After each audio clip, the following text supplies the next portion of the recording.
Alors voilà, je voudrais parler d'un peu de la suite parce que la situation, elle est simplement d'intimider les gens de manière à les amener à produire psychiquement l'énergie nécessaire pour accomplir leur plan. Ils ont besoin de l'énergie psychique collective pour accomplir leur plan. Ils sont une minorité. Nous sommes extrêmement nombreux. S'ils n'ont pas d'énergie, l'énergie qui sort du psychisme du collectif, ils ne peuvent pas accomplir ce qu'ils veulent accomplir. Ça veut dire qu'aujourd'hui, ce qui est en train de se faire, c'est l'émanation d'une transe psychique, collective, pour que les gens croient qu'il n'y ait que cette possibilité et qu'ils se morfondent dans une soumission, avant même que quoi que ce soit ne se soit produit. Et c'est en récupérant cette énergie-là, en, en bon ésotériste, qui savent très bien comment on manipule l'énergie psychique collective, comment on crée des égrégores.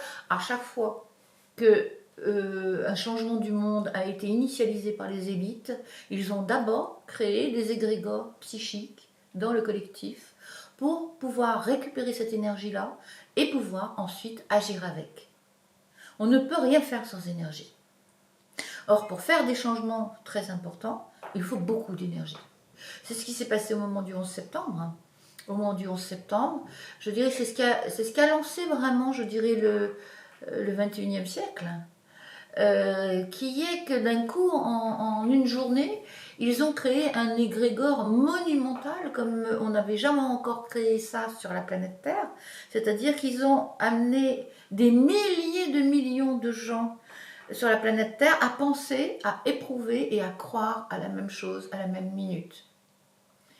Et cette poche d'énergie qui a été générée au moment du 11 septembre a servi ensuite à aller agir au Moyen-Orient, à aller faire les guerres qu'ils ont fait, à aller piller ce qu'ils ont pillé, à aller commencer à mettre les bases, je pense, de cette espèce de mainmise sur toutes les ressources de la planète Terre.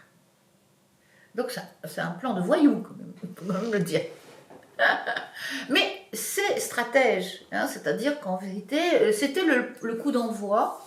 Et c'est vrai qu'à ce moment-là, le 11 septembre 2001, on avait les planètes qui étaient dans le ciel étaient principalement dans les signes mutables, c'est-à-dire la fin d'un monde. Hein, ça a initialisé la chute du monde tel qu'on le connaissait. C'était le début de la désagrégation de ce monde tel qu'on le connaissait. Et donc finalement, ensuite, les transits qui ont suivi, dans les événements qui ont suivi, se sont passés dans les signes cardinaux, donc dans des signes où on lançait la nouvelle donne. Voilà. Et c'est là où nous, on va rentrer maintenant dans l'installation de ce nouveau monde. Et c'est là où il faut faire attention. Alors, effectivement, ils n'ont pas encore abattu toutes leurs cartes. Il faut bien se dire qu'à chaque étape, ils vont abattre des nouvelles cartes, et ces nouvelles cartes vont faire monter encore plus l'anxiété de l'humanité, parce que l'humanité est très asservie par la matière, et du coup, comme ils tiennent les rênes de la matière, ils vont bien sûr jouer de ça jusqu'à la corde. Or, dès le mois de janvier, on va avoir... alors, ce qu'il faut bien savoir aussi, c'est que Jupiter est une planète qui crée des coups de théâtre. C'est-à-dire c'est une planète qui théâtralise. Donc, ce qui se passe depuis le premier confinement, Jupiter est dans le coup. C'est-à-dire que c'est une mise en scène.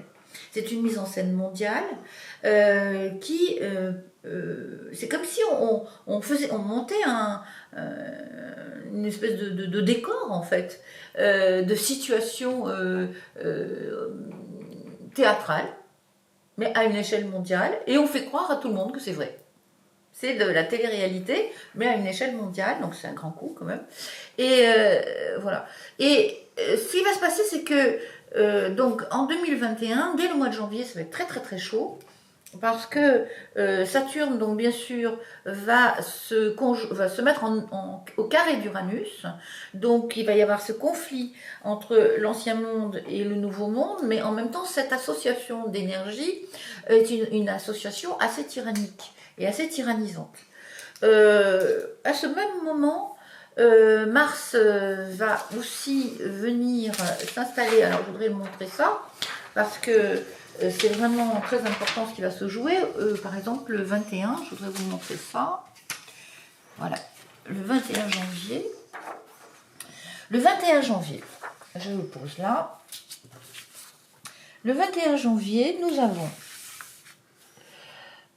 le Soleil qui va se conjoindre à Saturne. On va avoir Uranus, donc qui est en carré avec Saturne, qui va se conjoindre à la Lune et à Mars. Alors là, on a toutes les indications dans ce thème d'un passage à l'acte.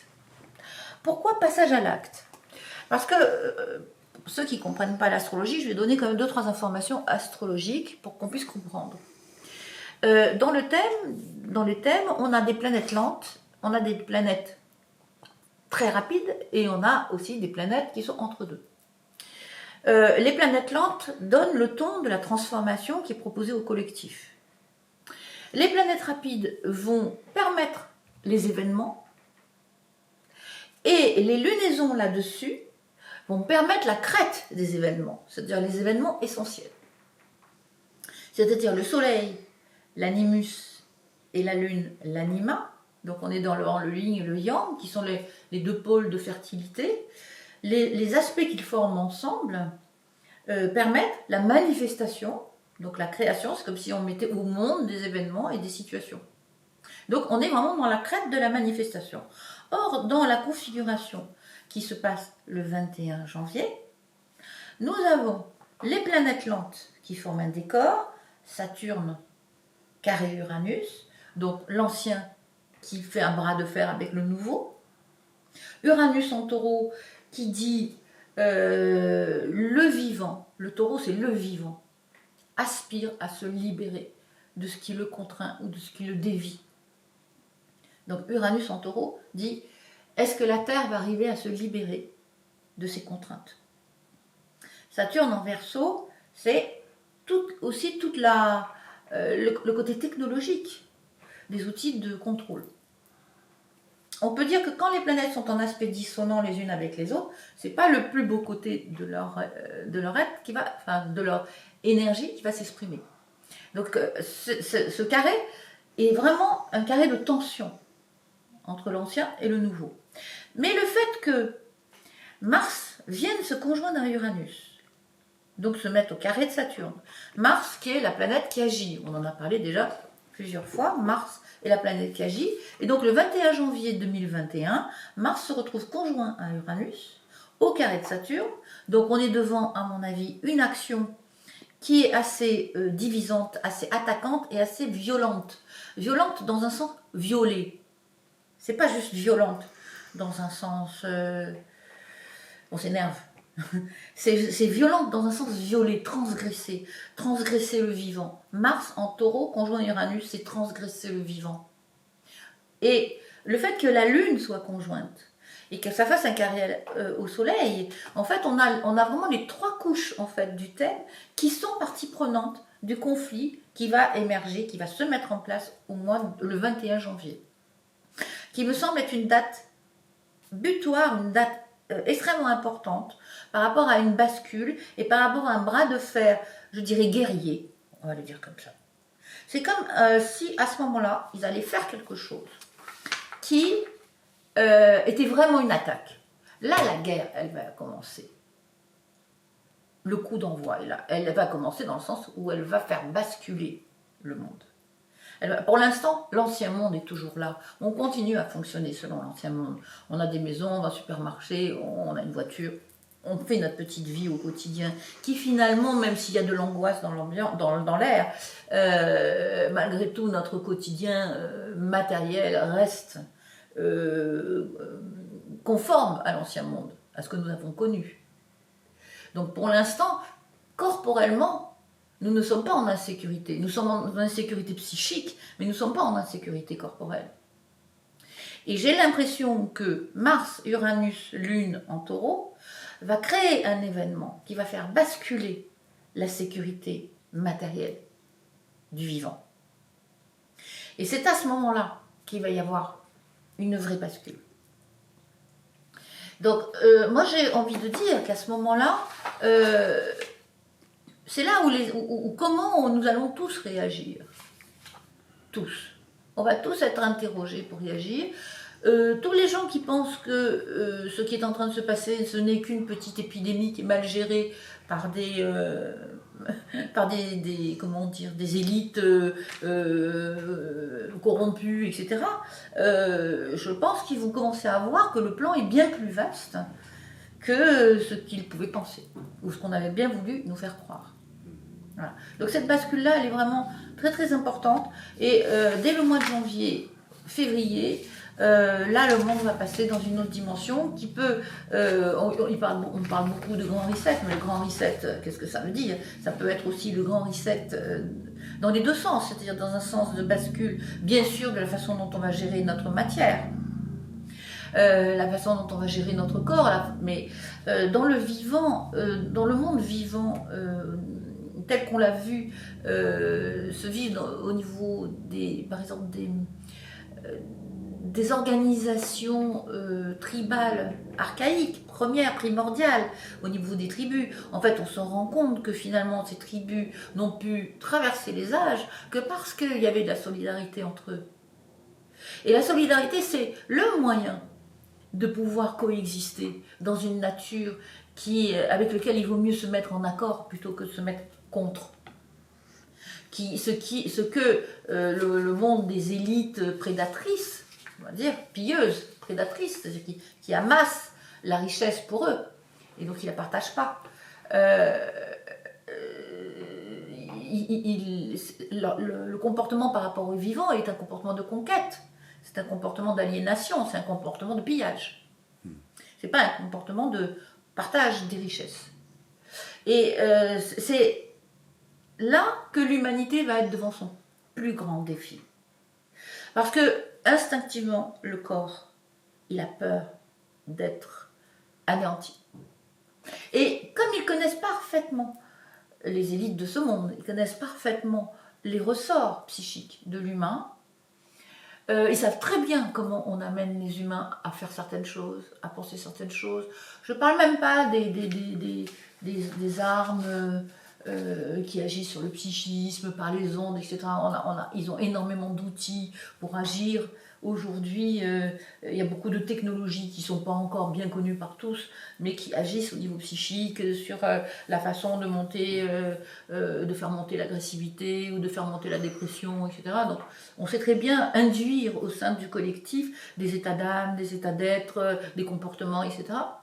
Et je pense que c'est ce bras de fer qui va faire le basculement. Donc soit les humains vont se retrouver à instinctivement se mettre en solidarité et se comporter en termes de réseau et de s'allier, de se serrer les coudes, de s'aider, finalement de se rejoindre et de faire abstraction finalement de cette élite dont nous n'avons plus vraiment besoin, puisqu'ils se réduisent maintenant à simplement des pilleurs. Donc quelque part, si on gérait nous-mêmes nos propres ressources en tant qu'humanité, je pense qu'on s'en sortirait pas plus mal. Voilà, sinon mieux.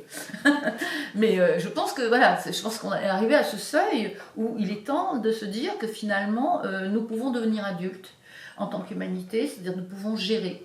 Nous pouvons offrir, nous pouvons donner, nous pouvons échanger. Nous sommes quelque part tous